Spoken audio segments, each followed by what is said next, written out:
السلام علیکم ورحمۃ اللہ وبرکاتہ۔ ساتھیو، امام الغیرت مفتی فضل احمد چشتی مدظ العلی، آپ نے سبحان اللہ تعالی حق کا ساتھ دیتے ہوئے کسی بھی طرح کی کسر بجا نہیں رکھی، اور آپ نے بالکل سبحان اللہ تعالی اہل سنت و جماعت کے امام ہونے کا حق ادا فرما دیا۔ سبحان اللہ، اللہ اکبر۔ یہی علماء حق کی سب سے بڑی جیت ہوتی ہے، اور سب سے بڑی نشانی یہی ہے کہ آپ باطل کے سامنے ڈٹ جاتے ہیں، چاہے کچھ بھی ہو، وہ کسی چیز کی پرواہ نہیں کرتے، اور باطل جو ہے وہ پہ چیخے مار کے بھاگتا ہے۔ بالکل اسی طرح آج بھی ہمارے سامنے ہے کہ عبدالحمید خانے والی اور اس کے جو رفقا ہیں، اور اس کے جو پیچھے پورا سسٹم ہے، وہ سارے اس ایک اکیلے شیر کے آگے ایسے گیدڑ اور لومڑی کی طرح بھاگے ہیں کہ بس انا للہ و انا الیہ راجعون۔ یہ دراصل قوم کو گمراہ کر رہے ہیں، اور دین حق کو چھپا کر اس دین کا پرچار کر رہے ہیں جس سے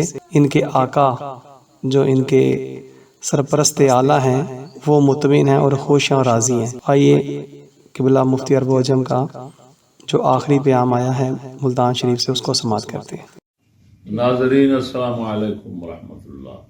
آپ دیکھ رہے ہیں بندہ ناچیر تقریباً 5 کے قریب 3 تاریخ کو ملتان میں موجود ہے، اور ایئرپورٹ کا دروازہ اس کے سامنے بندہ ناچیر موجود رہا۔ ان لوگوں نے جو کچھ لومڑی والے بھاگنے کے اور ذلت اور خواری اپنی کو چھپانے کے حربے اختیار کیے ہیں، وہ تمام حربے انشاءاللہ العزیز ہم واپس گھر جا کر منظر عام پہ لائیں گے اور ان پر پورا تبصرہ کریں گے۔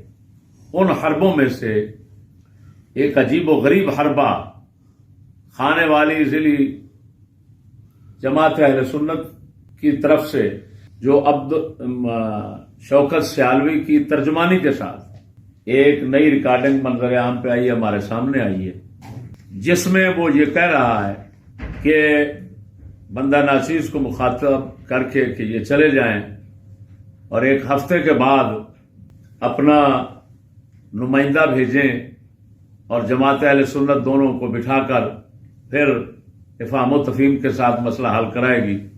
یہ بھی انہی شکست، ذلت، خواری کے حربوں میں سے ایک دوسرا حرب ہے۔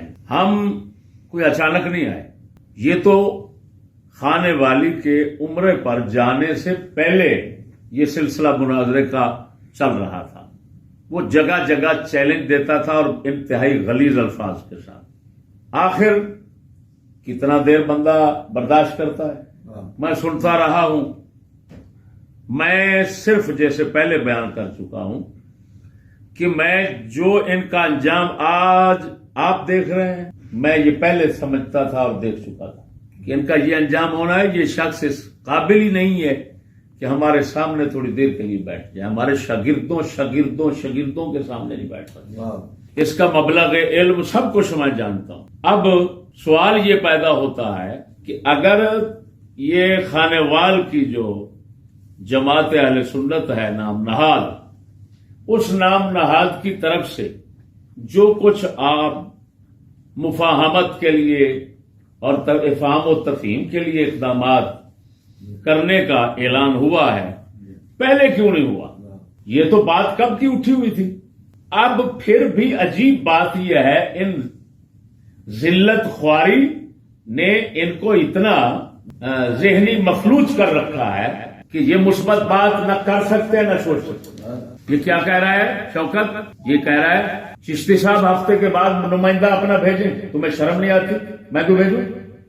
مناظرے کا چیلنج تم کرو، نمائندہ میں بھیجوں، مجھے کیا ضرورت ہے؟ پھر خصوصاً جبکہ میں کہہ چکا ہوں میرے گھر پہ آ جاؤ، پھر نمائندہ میں بھیجوں۔ اس کا مطلب یہ نکلا تم مناظرہ پھر بھی نہیں چاہتے، تم صرف اب وقت نکالنے کے حربے کر رہے ہو۔ لیکن میں تمہیں صاف کہہ رہا ہوں، اس دنیا کے سامنے ہو چکا جس کو چھپانا چاہتے تھے۔ وہ کیا؟ ذلت اور خواری اور شکست تمہارا مقدر، ذلت اور خواری اور شکست تمہارا مقدر۔ جو کچھ تم نے اندر کھاتے کیا جو افواہیں اڑائیں وہ لانتے تمہاری ہم دکھائیں گے واپس جا. اب یہ تمہاری شکست دنیا پہ منظر عام پہ آ گئی ہے. اب نہ کوئی ہفتے کے بعد میں نمائندہ بھیجوں گا اور نہ آپ آنے کی کوشش کرنا. یہ کوئی نہ مذاق ہے اور نہ ہی یہ بچوں والا کھیل ہے. جب چاہا تم نے ایک لومڑی پھینک دی کھانے والی، پھر شوکت، پھر فلاں. یہاں لومڑیوں کا کوئی چکر نہیں چلے گا. ہم تمہارے جیسوں کو جوتے میں رکھتے ہیں. تم بڑے سیانے سمجھدار بنتے ہو. اب دیکھنا تمہارے ساتھ ہوتا کیا ہے. انشاءاللہ العزیز تمہارے تمام سیاح پونا جو ہے وہ انشاءاللہ ناچیز یہ جا کر کلپ کے اندر بیان کے اندر اپنے پیش کرے گا اور پورا تبصرہ کرے گا. اللہ جل شانہ اسلام اور حق کی ایسی فتح کرتا رہے. سبحان اللہ.